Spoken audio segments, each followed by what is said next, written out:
अगर आपके हाथ पाँव बहुत ज़्यादा डार्क हो चुके हैं, काले नज़र आते हैं, बहुत ज़्यादा बदनुमा हो चुके हैं, आपकी स्किन पे झुर्रियाँ आ चुकी हैं, फाइन लाइन बहुत ज़्यादा नज़र आती हैं, बूढ़े नज़र आने लगे हैं, आप चाहते हैं आपकी स्किन खूबसूरत, neat, clean, glowing glowing bright हो जाए, तो इसके लिए मैं बहुत ही आसान और सादा सी होम रेमेडी बनाना बताऊँगी, जो ना सिर्फ़ आपके हाथों पाँव को नरम और मुलायम करेगी, बल्कि इनको गोरा, चिट्टा और खूबसूरत भी बना देगी। आपको पार्लर जाकर महँगे-महँगे ट्रीटमेंट करवाने की बिल्कुल भी ज़रूरत नहीं है। जो मैनीक्योर, पेडीक्योर होता है, वो बहुत कॉस्टली होता है, आम बंदा अफ़ोर्ड नहीं कर सकता। तो मैं आपको बहुत ही घर में ही सादा-सी रेमेडी से आपके हाथों-पाँव को पार्लर जैसा ही रिज़ल्ट देने वाला होम रेमेडी बताऊँगी। चलते हैं रेमेडी की तरफ। बिस्मिल्लाहिर्रहमानिर्रहीम। अस्सलाम वालेकुम। कैसी है मेरी यूट्यूब फैमिली? उम्मीद है सब ठीक होंगे। तो सबसे पहले आपने 1 अदद इनो का साशे ले लेना है। इनो बहुत ही सस्ते में ग्रोसरी शॉप से मिल जाता है। इनो जो 5 या 10 रुपए का पैकेट मिलता है, इसका पूरा साशे हमने ले लेना है। हमने हाथों और पाँव दोनों के लिए बनानी है। उसके बाद हमने इसके अंदर डालना है बेकिंग सोडा, यानी कि खाने का सोडा जो होता है वो डालना है। और जो होता है इनो, वो भी ब्लीचिंग का काम करता है आपकी स्किन पे और नुकसान नहीं देता बिल्कुल भी। और बेकिंग सोडा भी आपकी स्किन की मैल कुचैल को, डर्ट डस्ट को निकालेगा, साफ़ करेगा। नेक्स्ट हम इसके अंदर लेमन जूस ऐड करेंगे। लेमन जूस में भी विटामिन सी बहुत ज़्यादा मिकदार में पाया जाता है। इसमें ब्लीचिंग एसेंस होते हैं जो आपकी स्किन की मैल कुचैल को, डर्ट को, डस्ट को धो डालते हैं, साफ़ सुथरा कर देते हैं। और लेमन डालने के बाद आप देख सकते हैं कि जो बेकिंग सोडा और इनो थी वो फूलना शुरू हो गई है, बिल्कुल वैसे ही जैसे कोई भी ब्लीच क्रीम में हम जो पाउडर उसका डालते हैं तो ब्लीच क्रीम भी फूलना शुरू हो जाती है। इसी तरह हमारी ये वाली जो पैक है, ये भी इसी तरह से फूलना शुरू हो जाएगा।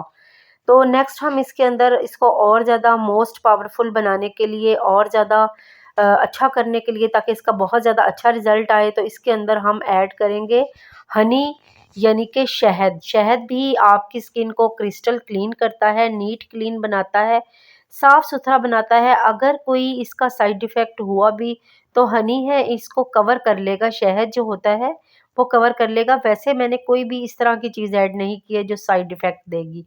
इनो का भी कोई साइड इफ़ेक्ट नहीं है स्किन पे, ना ही बेकिंग सोडे का है। लेकिन अगर आपकी स्किन सेंसिटिव है तो प्लीज़ इसको थोड़ा-सा आप साइड पे अपने बाजू पे पैच लगा लीजिएगा, पैच टेस्ट कर लीजिएगा, फिर लगाइएगा इसको अपने हाथों-पाँव पे।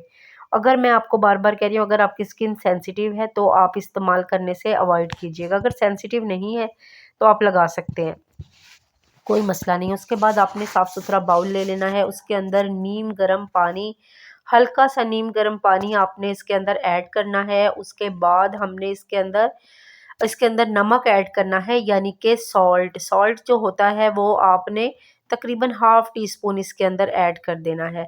सॉल्ट जो होता है वो आपकी मैल कुचैल को नरम कर देता है, जो स्किन पे जम चुकी होती है।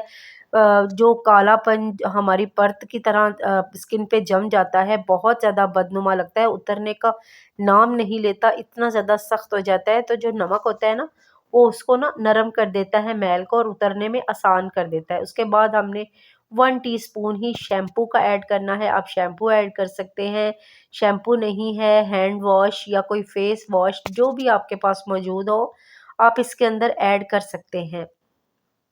ये सारी चीज़ें आपकी जो स्किन पे मैल जम चुकी होती है ना, उसको नरम करेंगी। पानी इतना गर्म होना चाहिए कि आपके हाथ और पाँव ईज़िली उसको बर्दाश्त कर सकें, और इसके अंदर आपने 5 से 7 मिनट अपने हाथों पाँव को डिप करके बैठे रहना है, डुबो के बैठे रहना है, ताकि आपकी जो मैल कुचैल है ना वो अच्छे से नरम हो जाए। और जब हम इसके ऊपर पैच लगाएँगे तो वो नरम होके अच्छे से ईज़िली उतर जाए। उसके बाद आपने अपने हाथों पाँव को बिल्कुल मैनीक्योर पेडिक्योर की तरह से ही आपने करना है। अपने हाथों को कोई भी पुराना टूथब्रश अगर घर में मौजूद हो वो ले लें।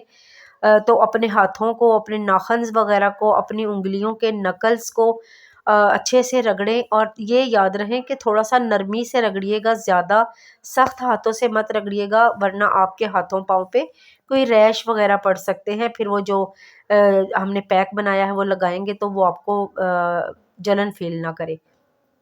बिल्कुल नरम हाथों से ही आपने अपने हाथों पाँव को रगड़ना है। इस तरह से आप यकीन करें इतनी ज़्यादा मैल उतरती है, इतनी ज़्यादा डर्ट उतरती है कि आपको खुद यकीन नहीं आएगा कि क्या हमने वाक़ई ही ये मैनीक्योर पेडिक्योर घर में ही कर रहे हैं। बहुत ही ज़बरदस्त चीज़ है ये वाला जो मैनीक्योर पेडिक्योर हम घर में करने लगे हैं। ये देखिए कितनी अच्छे से हमारी जो ब्लीच है, हमारा जो पैक है वो बिल्कुल अच्छे से फूल चुका है। आपने अच्छे से उसको पहले मिक्स कर लेना है, मिक्स करने के बाद आपने अपने हाथों पे, अपने पाँव पे, अपने हाथों की नकल्स वगैरह पे, हर जगह हाथों, पाँव की उँगलियों पे, हर जगह जैसे पाँव के जो टखने होते हैं वो भी काफ़ी ज़्यादा काले हो जाते हैं, तो अपने पाँव के टखनों वगैरह पे भी अच्छे से लगा लीजिएगा और उँगलियों के नकल्स वगैरह पे भी लगा लीजिएगा। अगर बाजुओं वगैरह पे भी लगाना चाहते हैं तो आप इसको लगा सकते हैं, कोई साइड इफ़ेक्ट नहीं है। मैं इसको अपने दोनों हाथों पे लगा रही हूँ ताकि दोनों हाथों का रंग जो है ना एक जैसा हो जाए।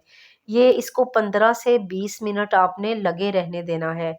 हम ब्लीच को भी 15 से 20 मिनट लगाकर इंतज़ार करते हैं, तो ये ज़ाहिर है ब्लीच वाले इसमें हार्श केमिकल नहीं है कि बहुत तेज़ी से वो करेंगे, लेकिन आपने 15 से 20 मिनट इसको लगे रहने देना है ताकि आपकी जो मैल कुचैल है ना वो अच्छे से उतर जाए, साफ़ हो जाए। उसके बाद आपने फिर अपने जो टब में पानी डाल के रखा हुआ था ना शैम्पू और नमक वाला, उसके अंदर दोबारा से हाथों को, पाँव को थोड़ी-सी देर 2-4 मिनट के लिए डिप करना है।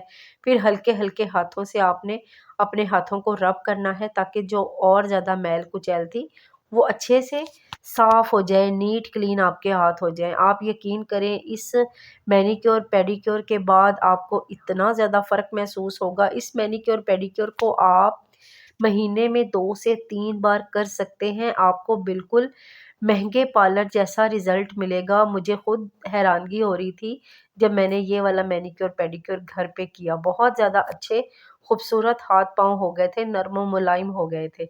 उसके बाद आपने अपने हाथों और पाँव को किसी टॉवल से या किसी भी टिश्यू वगैरह की मदद से अपने हाथों को, पाँव को नरम हाथों से ड्राई कर लेना है, खुश्क कर लेना है। उस इसके बाद खुश्क करने के बाद आप अपने हाथों और पाँव पे कोई भी मॉइस्चराइज़िंग लोशन लगा सकते हैं, जो भी आपके पास अवेलेबल हो। अगर मॉइस्चराइज़िंग लोशन नहीं है, क्रीम होगी वो लगा लें, क्रीम नहीं है, कोई भी ऑयल घर में पड़ा होगा, कोकोनट ऑयल या फिर बादाम का तेल या फिर ज़ैतून का तेल, जो भी आपके पास अवेलेबल हो ना, आप उसको लगा सकते हैं। ये मैं अपनी ही रेमेडीज़ लोशन वगैरह जो कोरियन राइस क्रीम वगैरह बनाती हूँ, ये वो वाला है, तो मैंने लगाया है। तो अगर मेरी वीडियो अच्छी लगे लाइक, शेयर, कमेंट ज़रूर कर दीजिएगा और चैनल को सब्सक्राइब करना हरगिज़ मत भूलिएगा। बेल बटन को भी ज़रूर दबा दीजिएगा ताकि हर नई आने वाली वीडियो का नोटिफ़िकेशन सबसे पहले आपको मिल सके। दुआ में याद रखिएगा, फ़ीडबैक ज़रूर दे दीजिएगा। अल्लाह हाफ़िज़।